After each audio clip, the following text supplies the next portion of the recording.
Badan Perdagangan Dunia atau WTO memperkirakan pertumbuhan volume perdagangan barang di dunia tahun ini akan melambat menjadi hanya 1,7%. WTO menyebut perdagangan dan produksi global masih terbebani oleh perang Ukraina, inflasi yang tinggi, hingga pengetatan kebijakan moneter.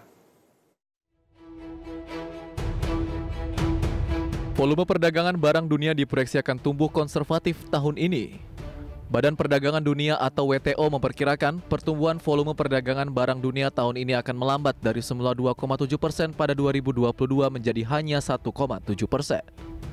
Proyeksi ini naik dari perkiraan pertumbuhan volume perdagangan sebelumnya yakni sebesar 1% dari Oktober tahun lalu.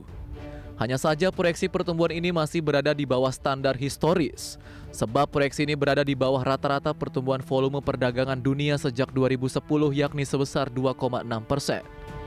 Prediksi tersebut juga masih berada jauh di bawah rata-rata pertumbuhan sejak tahun 1990 dan 2008 yakni 6,1%. WTO menyebut proyeksi ini didasarkan pada pertumbuhan produk domestik bruto global sebesar 2,4% pada tahun 2023 dan 2,6% pada tahun 2024. Perdagangan dan produksi global masih terbebani oleh perang Ukraina, inflasi yang tinggi, hingga pengetatan kebijakan moneter. Untuk wilayah Asia, pertumbuhan perdagangan barang diperkirakan akan melemah pada tahun 2023 setelah mengalami stagnasi pada tahun 2022, namun akan meningkat secara substansial pada tahun 2024. Stagnasi pada tahun 2022 sebagian disebabkan oleh wabah COVID-19 yang tak berkesudahan di China yang mengganggu produksi dan perdagangan.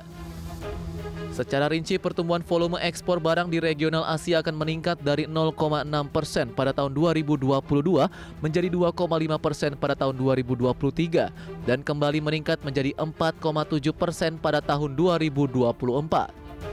Untuk tahun ini, ekspor akan terbebani oleh lemahnya permintaan di kawasan lain, khususnya Amerika Utara dan Eropa.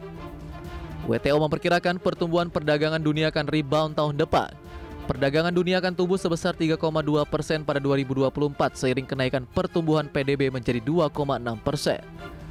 Meski demikian, perkiraan ini dibayangi adanya risiko substansial termasuk meningkatnya ketegangan geopolitik, kerawanan pangan, dampak yang tidak terduga dari pengetatan moneter, risiko stabilitas keuangan dan meningkatnya tingkat utang. Tim Liputan IDX Channel.